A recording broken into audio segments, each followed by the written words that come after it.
Bedar perkara drama bahasa Sunda. Sakapeung istilah drama teh sok dipaselupkeun jeung istilah teater.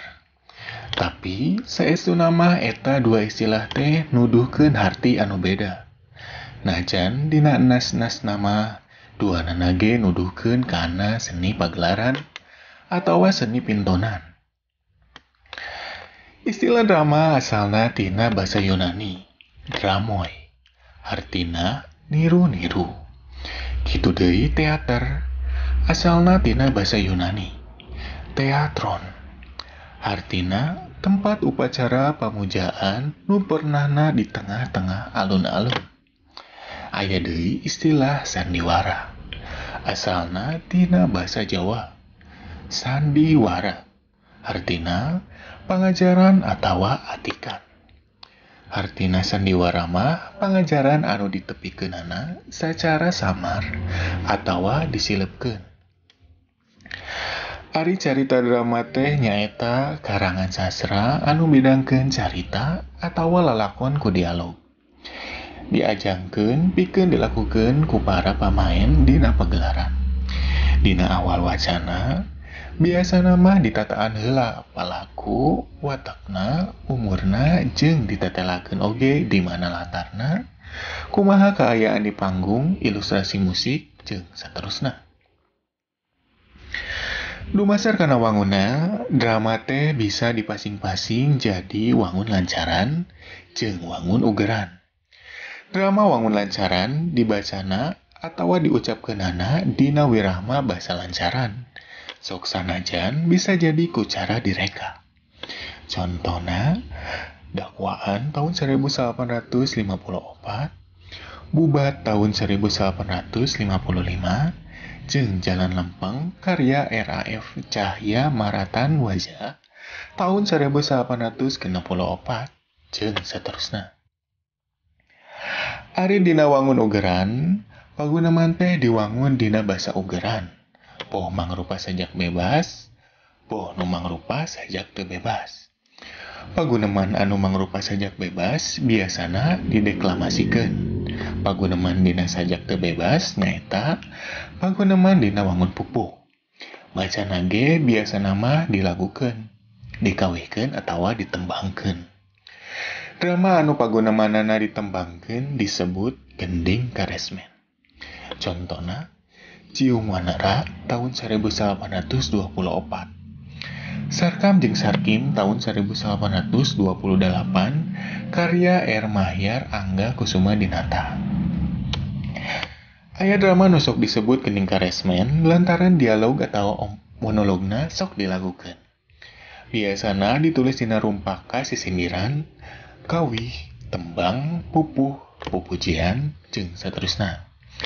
Mang Koko kungsi nyebut istilah drama suara karena gending karesmen teh. Nyungsi struktur teks drama. Secara lahiriah, wujud karangan drama mah beda jeung karangan-karangan sejenna. Biasana sok aya pertelaan ngeunaan palaku jeung paripolah palaku. Dieuyeubaan oge pertelaan sejenna kayaning babak jeung adegan.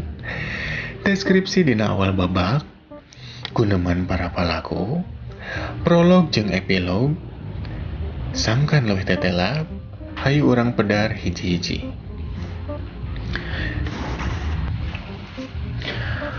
Pertelaan palaku nyaeta anu ngabarendelkeun ngaran jeung katerangan ngeunaan palaku. Sok sanajan aya oge drama anu henteu make pertelaan palaku. Babak jeung adegan nyaeta anu ngabagi-bagi karangan drama. Dina hiji babak dilalakonkeun kajadian-kajadian di hiji tempat dina saruntuyan waktu. Unggal babak dibagi jadi sababaraha adegan. nurutkeun robahna kajadian datang atawa enditna palaku. Aya drama anu diwangun ku sababak jeung aya anu diwangun ku sababaraha babak. Candraan di awal babak nyaeta nerangkeun kaayaan latar, suasana, palaku, kajadian jeung nuliana. Biasa ditulis saperluna pisan, henteu mangrupa gambaran anu lincik. Dina sela-sela pagunaman oge, osok aya pituduh pondok ngeunaan paripolah palaku. Candraan di awal babak jeung tuduh laku teh ditulisna ku aksara dengdek atawa condong. Beda jeung pagunaman anu ditulis ku aksara ajeg. Pagunaman atawa dialog. Kalimah langsung para palaku anu silih tempas.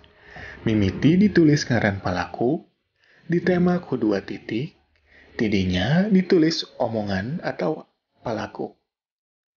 Ciri khusus tina karangan drama mah nya ku ayana paguneman. Tegesna paguneman teh mangrupa lulugu tina karangan drama.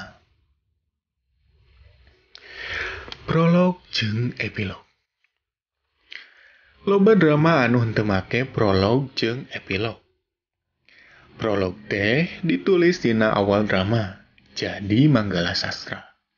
Dieusi ku katerangan atawa pamanggih pangarang ngeunaan lalakon anu baris disuguhkeun. Ari epilog mah ditulis dina panutup drama.